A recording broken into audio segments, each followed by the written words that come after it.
Bem, vamos aqui então continuando os nossos estudos sobre as marcas da Igreja Católica. Nesta quarta aula sobre o assunto, eu quero falar sobre a apostolicidade. A Igreja, para ser verdadeira, ela precisa ser apostólica, tudo bem? Significa que a verdadeira Igreja tem que ser apostólica. O que é que significa isso? Ela tem que existir desde a época dos apóstolos. E se a gente voltar no tempo, retroagindo bispo por bispo, papa por papa, ela precisa ter raízes na era apostólica, tudo bem?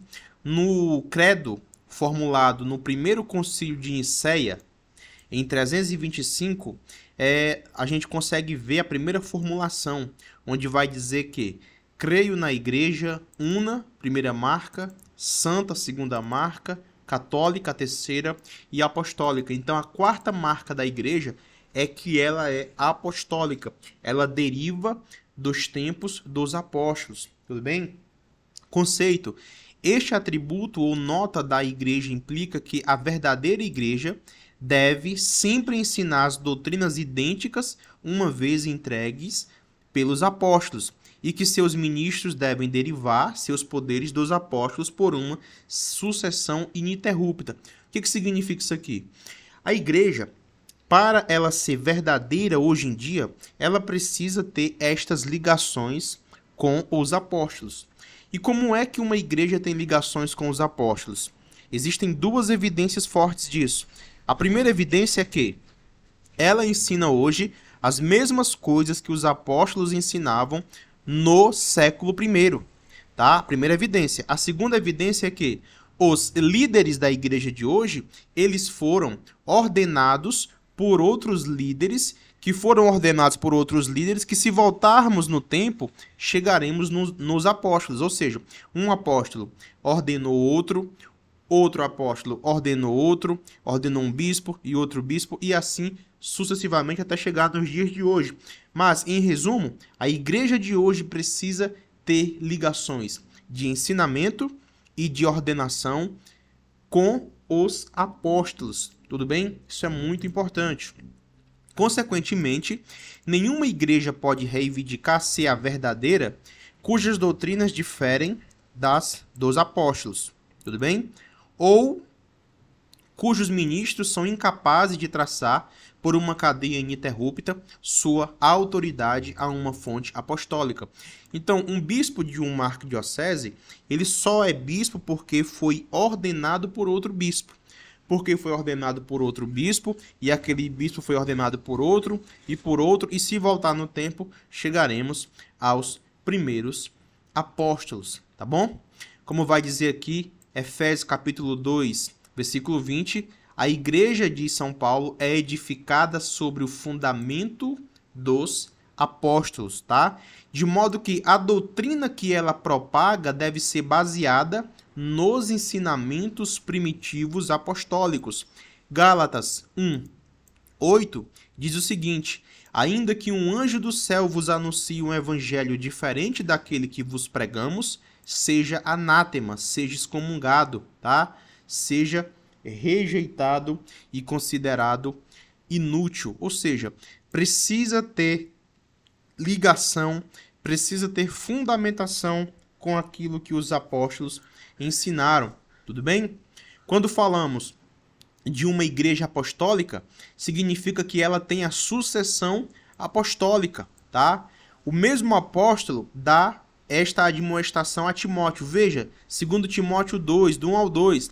As coisas que de mim ouviste na presença de muitas testemunhas, recomenda-as também a homens fiéis, aptos para ensinar outros. Ou seja, São Paulo está dizendo a Timóteo o quê? Tudo o que eu te ensinei, ensina também a outros, tá? Para que esses outros ensinem a outros. Ou seja, eu, Paulo, te ordenei bispo, mas você vai ordenar outros a serem bispos. Aqui a gente percebe uma sucessão, tá? Como está escrito aqui, Timóteo deve transmitir a seus discípulos apenas as doutrinas que ouviu dos lábios do mestre. Tá? É por isso que São Paulo diz: as coisas que de mim ouviste, não invente coisas, só transmita aquilo que eu te ensinei. E aquilo que eu te ensinei, você vai ordenar outros bispos e esses bispos vão ensinar as pessoas. E, consequentemente, esses bispos também vão ordenar outros bispos, tá? Veja, não só se exige que os ministros do evangelho conformem o seu ensinamento com a doutrina dos apóstolos, mas também que esses ministros sejam ordenados e comissionados pelos apóstolos ou seus legítimos sucessores. Ou seja, para que uma igreja seja apostólica, não basta só ensinar o que os apóstolos ensinam, tá? A pessoa que está ensinando, ou seja, o bispo, ele precisa ter uma ligação de ordenação, tá? Ou seja, ele precisa ter sido designado por outro bispo legítimo. E este bispo legítimo foi designado por outro bispo legítimo, como vai dizer aqui Hebreus capítulo 5, versículo 4. Nem ninguém, diz Hebreus, toma a honra para si mesmo, mas aquele que é chamado por Deus, como Arão foi. Ou seja, que ninguém se autodenomine apóstolo sem ser. Somente aquele que é chamado. Paulo diz a Tito: para esta missão te deixei em Creta, para que pusesses em ordem o que ainda faltava e constituísses presbíteros. Ou seja, Paulo está dizendo para Tito: eu deixei você em Creta, tá? Uma cidade que existia no começo, para que você colocasse em ordem o que precisava ser resolvido e constituísse novos presbíteros, de acordo com minhas orientações.